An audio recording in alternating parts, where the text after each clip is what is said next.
మీ కుటుంబ శాంతి, ఆరోగ్యం, ఆర్థిక అభివృద్ధి కోసం రుద్రాక్ష మహాపూజలో తప్పక పాల్గొనండి. ఇప్పుడే నమోదు చేసుకోండి. నమస్తే రమగారు. నమస్తే జయ. చనిపోయిన వారి బట్టలు ఉపయోగించకూడదు అనేది ఒక వీడియో ఈ మధ్య బాగా చూస్తున్నామండి. మనది కాదు, తెలుగుది కాదు, హిందీలో వీడియో. అది బాగా స్ప్రెడ్ అయ్యి ప్రతి ఒక్కరు కూడా ఈ క్వశ్చన్ రేస్ చేస్తా ఉన్నారు. ముఖ్యంగా మిమ్మల్ని అడగమని కూడా చెప్పారు నాకు. ఒకసారి రమ్మగారితో మాట్లాడండి. మన ఇంట్లో ఎవరైనా చనిపోతే వారి బట్టలు ఇంట్లో వాళ్ళు కానీ ఎవరికైనా ఇవ్వటం కానీ, ముఖ్యంగా ఇంట్లో వారే అనుకోండి, వాడకూడదా? ఏం చేస్తారమ్మా వాళ్ళ వస్తువులన్నీ? నాకు తెలియక అడుగుతా అసలు, అవుట్ ఆఫ్ క్యూరియాసిటీ. ఇప్పుడు మన ఇంట్లో ఎవరో ఒకళ్ళు ఓ 50 ఏళ్ల ఆడ మనిషి అనుకుందాం, లేదా ఒక 50 ఏళ్ల మగ మనిషి. జనరల్గా ఒక 50 ఏళ్ల వాళ్ళకి కనీసం ఒక 30-40 నుంచి 200-300 దాకా చీరలు ఉండే అవకాశం ఉంది కదా. అంతేగా. ఒక మాదిరి మిడిల్ క్లాస్ వాళ్ళకైనా ఓ 10-14 పట్టు చీరలు ఉంటాయి. ఆడవాళ్ళకైతే ఓ 25-30 కట్టుడు చీరలు ఉంటాయి. దాపుడు చీరలని అవన్నీ ఉంటాయా? పెట్టికోట్స్ అని, జాకెట్లని ఎన్ని ఉంటాయమ్మా? వీళ్ళు వాడిన వస్తువులు ఉంటాయా? ఉండవా? ఎన్ని ఉంటాయి ఈ రమగారు? బట్టలన్నీ ఏం చెయ్యాలని వాళ్ళెవరో పెద్ద మనిషి చెప్పాడో చెప్పు నాకు. ఏం చేయమంటారు? వారి ఆత్మ బాధపడుతుందంట. చూస్తే ఏంటేంటో చెప్పారు రమగారు ఆ వీడియోలో. మీకు నేను అంటే చూపించకూడదు కెమెరా ముఖంగా, మీకు నేను ఆ వీడియో ఫార్వర్డ్ చేస్తాను. నిజమే పాయింట్. ఈ చనిపోయిన వాళ్ళ బట్టలు, వాళ్ళ వస్తువులు వాళ్ళు వాడకూడదండి. నువ్వు కూడా పోవాలి వాళ్ళతో పాటు. పోని వాళ్ళు కన్న పిల్లలు వాళ్ళు ఉండొచ్చా? ఆవిడ కట్టుకున్న మొగుడు, ఆయన కట్టుకున్న పెళ్ళామో ఉండొచ్చా? ఏం పిచ్చమ్మా! పరాకాష్ఠకి ఈ వెళ్ళిపోతుంది. పరాకాష్ఠ ఏంటో గానీ వాళ్ళు హిందీలో మొదలు పెడతారు, తర్వాత మెల్లిగా తెలుగులోకి మన వాళ్ళు ఎవరు చూడలేదు అనుకోగానే మన యూట్యూబర్లు ఎవరో ఒకళ్ళు దాన్ని ప్రచారంలోకి తెస్తారు. గురువు గారులని అడుగుతారు. అసలు వీటికి ఒకళ్ళని అడిగేది ఏమిటో చెప్పు నాకు. మీ ఇళ్లలో ఏం పద్ధతులున్నాయో అవి పాటించుకుని ఏడమా మనం? నాకు తెలియక అడుగుతా. అసలు దానికి యూట్యూబ్ వెతకాల. మీ ఇంట్లో ఏ పద్ధతి ఉందో అది.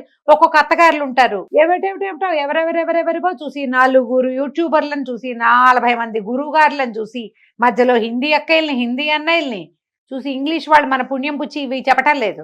అవన్నీ చూసి ఏవో వీళ్ళది ఒక కొత్త సిద్ధాంతం భయపెట్టి ప్రాణాలు తీసేస్తున్నారమ్మా. ఏం పిచ్చిలమ్మా మీకు! చిటుక్కుని తెల్లారితే చచ్చిపోతామేమో తెలీదు. అదొక కాకిగోల. చిరాకు వస్తుంది అసలు నాకు. నన్ను అడుగుతారమ్మా ఎవరో. నాకు అది నేను చెప్పిన విషయం కాదు. నేను అసలు ఏ చాదస్తాన్ని ప్రోత్సహించను.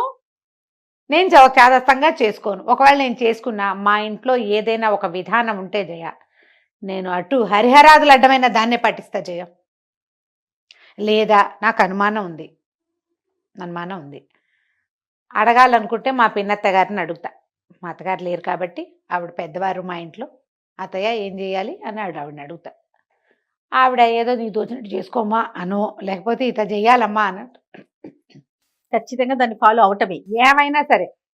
లేదా మా పెద్దక్కయ్యో మా బిజ్జక్కో, మా అక్కయ్యలు పెద్దవాళ్ళని, నా పై అక్కయ్యని కాదు, ఇంకా పెద్దవాళ్ళని, బాగా ప్రపంచం ఇంకా బాగా చూసిన వాళ్ళని కనుక్కుని, సాధారణంగా నాకు అసలు అనుమానాలే రావు. నాకు తెలుసు, నాకే తెలుసు. నాకు తెలియపోతే నేను ఆ పని చేస్తా. యూట్యూబ్ ఎందుకు చూడాలో చెప్పు. నీకు ఫ్యామిలీ లేదు అనుకోపోని, నాలాగా ఇంత గుంపు లేదు. అమ్మో నాయనమ్మో మేనత్తో పెద్దమ్మో ఉండరమ్మా ఎవరికీను? ఉంటారు. పోనీ మీ కజిన్స్లో ఉండరా? ఉంటారు. పోనీ అది కూడా వద్దు. మీకు ఒక ఇంటికో పురోహితుడు పూజ చేయడానికి ఎవరో ఒక పెద్ద ఆయన వస్తారు కదా. మీ ఇంటి పక్కన ఉన్న గుళ్ళో అర్చక స్వామి ఉంటాడు కదా. పోనీ ఇందులో అక్కడికి వెళ్ళి ఆ యూట్యూబ్లో పోనీ నేనే మీ పెద్దక్కని, నన్నే మీరు ఫాలో అవ్వచ్చు కదా. మళ్ళీ 10 మంది కావాలి. ఆ గురుగారు అదేదో చెప్పారు, ఈ గురుగారు ఏదేదో చెప్పారు, వీళ్ళంతా ఏదో చెప్పారు. మధ్యలో కొన్ని యూట్యూబ్ అక్కయ్యలు ఉంటాయి కదా, కొంచెం తెలివి మీరిన అక్కయ్యలు కొంతమంది ఉన్నారు. వాళ్ళకి తెలుసు 4, వాళ్ళు కూడా చెప్తారు. నేను ఎప్పుడూ ఒక విషయం చెప్తా జయ. ఇప్పుడు నేను ఏ విషయం చెప్పినా శాస్త్రపరమైన విషయం, నా కమ్యూనిటీకి సంబంధించిందే నేను చెప్తాను. నేనంటే నేనని కాదు, నాలాగా చెప్పేవాళ్ళు ఎవరైనా సరే మా కమ్యూనిటీకి సంబంధించింది కదా. గురువుగారైనా అంతే కదమ్మా, అంతేనా? అంతే. ఏ గురువుగారైనా వారి తాలూకు సమాజంలో ఏవి ఫాలో అవుతారో అవి చెప్తారు. మాకు 11 రోజులు మా ఇళ్ళలు ఉంటాయి, పెసరపప్పు తినాలి, ఉల్లిపాయ వెల్లుల్లిపాయ గిల్లిపాయ కూరలు గిర్లు తినము, ఇతరుల ఇళ్ళకి వెళ్ళకూడదు, మా ఇంటికి వచ్చిన వాళ్ళు ఇంటికి వెళ్ళి స్నానం చేయాలి 12 రోజుల లోపల ఈ మరణాలు సంభవిస్తే. అరటికాయ పెసరపప్పు అలాంటివి వండుకుంటాము. కర్మలు మొదలు పెడతాం 7వ రోజున లేదా 9వ రోజున. ఒక్కొక్కళ్ళు నిత్య కర్మ చేసేవాళ్ళు మొదటి రోజు నుంచి కర్మలు చేసేవాళ్ళు కూడా ఉంటారు. 12 రోజులు అయితే కానీ మేము ఎందుకు పనికిరాము. ఇప్పుడు ఇది నేను మా ఇంట్లో పనిచేసే వాళ్ళు ఉన్నారు, లేదా మా పనికొచ్చే వాళ్ళు ఉన్నారు. వీళ్ళకి ఏదో కొద్ది రోజులు ఉండి నెల రోజుల లోపల బట్టలు పెడతారు. బట్టలు పెట్టాక అయిపోయింది. ఈ టీవీలలో విని ఈ బట్టలు పెడితే అయిపోయే వాళ్ళు కూడా సంవత్సరం పాటు వాళ్ళు కూడా పాటిస్తున్నారు. మీ ఇళ్లలో లేదు, మీకు ఎందుకు ఈ పాటింపు? మేము పాటించాలి, మాకు ఉండేది ఉంటుంది. నెల నెల మాసికం పెడతాం మేము. 3-15 రోజులు అయ్యాక త్రైపక్షికం అని పెడతారు జయ. 45 డేస్కి 170వ రోజు ఒకటి ఉంటుంది, ఊన షాణ్మాసికం అంటారు, పెడతాం. ఊన షాణ్మాసికం పేరైనా విన్నావా జయ? ఎప్పుడైనా? నాకు తెలియదు రమ్మగారు. తెలియదు, ఎవరికీ తెలియదు అది. ఎందుకంటే ఏ సమాజంలో ఇది చేయబడుతుందో కేవలము ఆ సమాజానికి మాత్రమే తెలుసుంటుంది. ఇప్పుడు నేను ఇది చెప్పాను కాబట్టి మీరు ఇది చేస్తారా అమ్మా? చెయ్యరు. మీరేం చెయ్యాలో మీ విధానం ఏమిటో అది కదా ఫాలో అవ్వాలి. ఖచ్చితంగా అండి. సామూహికంగా కొన్ని ఉంటాయి రమ్మగారు, అందరం కలిసి చేసుకునేది. అది ఎవరు చెప్పినా ఒక గురువుని నమ్ముతామా, లేకపోతే మీలాంటి వారి మాటలు వింటారా, అది సామూహికంగా చేసుకునేవి. కానీ ఇప్పుడు మీరు అన్నట్లుగా కమ్యూనిటీ పరంగా చేసుకునే ఉంటాయి కదా. ఇప్పుడు అందరూ పండగ, సంక్రాంతి పండగ సామూహికమైన పండగ. ఓకే, ఇప్పుడు నోవులు ఉంటాయి, అవి కమ్యూనిటీకి మారిపోతాయి. నేను అట్ల తద్దని చెప్తా, మీరు అట్ల తద్ది తెలియదు చేయాలి. మేము ఊరికే ఉయ్యాలి ఒకటి తెలుసు, అంతకంటే ఏం తెలుసు. పొద్దునే అంతే కదా రమ్మ. మా ఇంట్లో కూడా కొంతమంది పాటిస్తారు, కొంతమంది పాటించరు. నియమం లేదు కదా. అలా ప్రతి విషయానికి కూడా మన కమ్యూనిటీ పరంగా, మన కుటుంబాల పరంగా, గ్రామాచారాలు, మన వైపు ప్రాంతీయమైన ఆచారాలు ఉంటాయి, వాటిని పెట్టుకోవాలి. ఇవి కాకుండా ఇవి ఎవరో ర్యాండమ్ గా క్యాజువల్ గా చెప్పిన విషయాల్ని మనసుకు పట్టించుకుని ఇవ్వకూడదని, ఇస్తే ఏమిటో కొంప మునిగిపోతుందని, ఏమో ఎందుకు వచ్చింది అని, సరే పోను బాగానే 50 ఏళ్ల ఇంట్లో మనిషి చనిపోతే ఆమె తాలూకు వస్తువులన్నీ మీరేం చేయగలరో మీరు ఆలోచించండి. పంచటం కాకుండా ఏం చేయగలరు? ఎందుకు ఆలోచించరు జయ? నాకు అర్థం కాదు. ఆ థాట్ ఎలా వస్తుంది రమ్మగారు? ఇవ్వకూడదు, వేసుకోకూడదు, ఏదో ఏం జరిగిపోతుంది. చేస్తారు? ఈ 50 జతల బట్టల్ని తగలేస్తారా? అదే కదా. అదే పాతి పెడతారా? పోనీ వాళ్ళతో పాటు తగలబెడతారా, పాతి పెడతారా? పారేసిన ఎక్కడైనా అది భూమిలో గలవాల్సిందేగా. మరి ఈ సిద్ధాంతాలు ఎక్కడి నుంచి పుట్టిస్తారు? విచిత్రమైనవి. అసలు ఇది ఆలోచనే తప్పు. జయ మరణించినప్పుడు ఏ వస్త్రంతో ఉన్నారో అది బయట పారేస్తారు. మంచం మీద పడుకుని మరణించారు అనుకో, మంచం కూడా చాకలికి ఇవ్వటము అలాంటి పద్ధతి కొన్ని చోట్ల కనపడుతుంది. అవును రమ్మగారు. ఇప్పుడు హాస్పిటల్ మరణాలు, వాళ్ళ దుప్పట్లు ఏం చేస్తారో మనకు తెలియదు. హాస్పిటల్ అంటున్నారా? అవి ఏం చేస్తారో మనకి అవునండి. మనం ఇంటి వరకు మనం ఈ పద్ధతులు ఫాలో పాటిస్తాము. ఆ ఇల్లు కడుక్కుంటాము. ఆ పర్టికులర్ పక్కలో దుప్పట్లో ఏమైనా ఉంటే వాటిని తీసేస్తాం.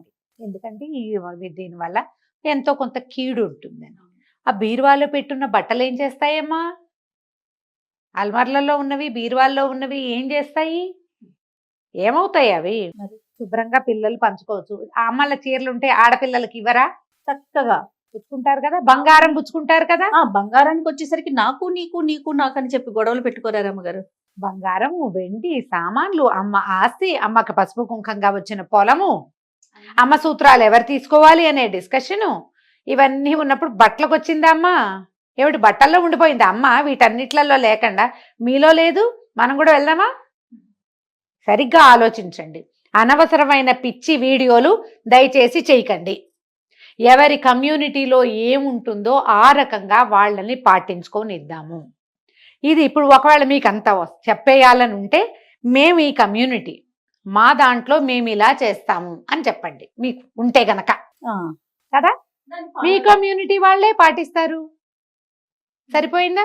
ఇందులో జయ ఈ మరణించిన వ్యవహారమే కాదు, పెళ్లిలో ఏం చెయ్యాలి, పెళ్లి తర్వాత ఏం చెయ్యాలి, మట్లు ఏం చెయ్యాలి, నల్ల పూసల్లో ఎన్ని పూసలు గుచ్చుకోవాలి, ఎప్పుడు ఏ రోజు గుచ్చుకోవాలి, 16 రోజుల పండగకి ఏం చెయ్యాలి, మగవాళ్ళు పక్కన 16 రోజుల పండగలకి సూత్రాలు గుచ్చేటప్పుడు మగపిల్లలు పక్కనే ఉండటం నాకైతే తెలియదయ్యా. మా ఇంట్లో ఎన్ని పెళ్లిళ్ళు అయినా కానీ మా పెళ్లిళ్ళలో మగవాళ్ళతో ఇదే లేదు, పెళ్ళే వ్యవహారం.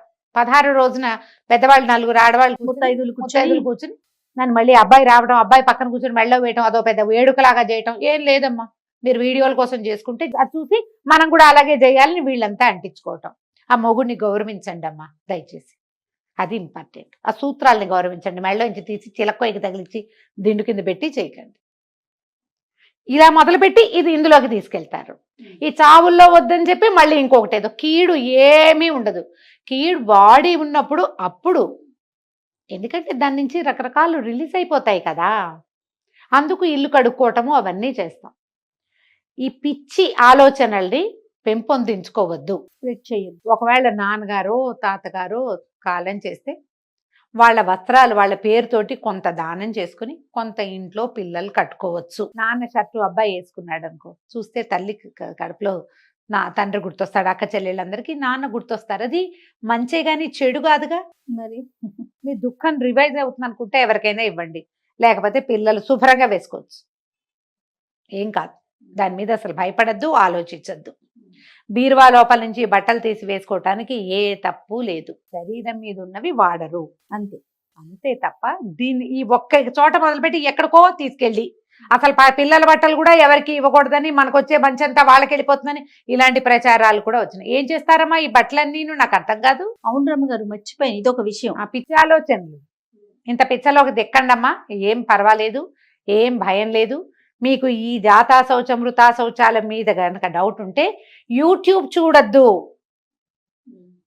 నాతో సహా మీ ఓన్ కమ్యూనిటీ ఓన్ ఫ్యామిలీస్లో పాటించేది అది ఎలాంటి విధానమైనా సరే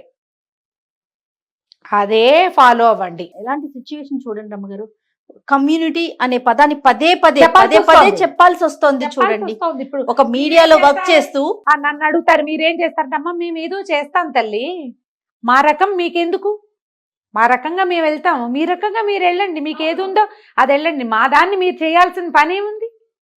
మాకు ఒక రకం వెళ్తుంది, మా పద్ధతి ఎవరి పద్ధతులు వారివి కదా కదా, మీ పద్ధతిలో మీరుండండి. కాంప్లికేషన్స్ ఉండవు చూడు జయ. ఇప్పుడు పాటించకూడదని కాదమ్మా, ఇందులో నువ్వు స్వధర్మే నిధనం శ్రేయ అని చెప్పాడు భగవంతుడు.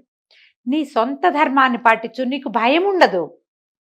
ఇతరుల పద్ధతులు నువ్వు పాటించాలని చూస్తే నీకు అడుగడుగునా టెన్షనేనమ్మా. అంతేగా, ఈ అడుగడుగునా టెన్షన్ అయ్యి అది మీరు ప్రెషర్ తీసుకుని దాంతో అనవసరమైన కాంప్లికేషన్స్, మానసిక సమస్యలకి గురయ్యి భయాలకి ఆందోళనలకి లోనైపోయి ఈ మడని మైలని అంటని సొంటని ఇది ఇతరుల పద్ధతుల్ని కాపీ చేసి అలా చెయ్యాల్సిందేనని అన్ని చోట్ల జయ. అవును రమ్మగారు, మా అత్తగారు ఇలా చంపేస్తారండి, మా వాళ్ళు ఇలా అంటున్నారండి అని అడుగుతూ ఉంటారు. మీకు ఎందుకు వచ్చింది?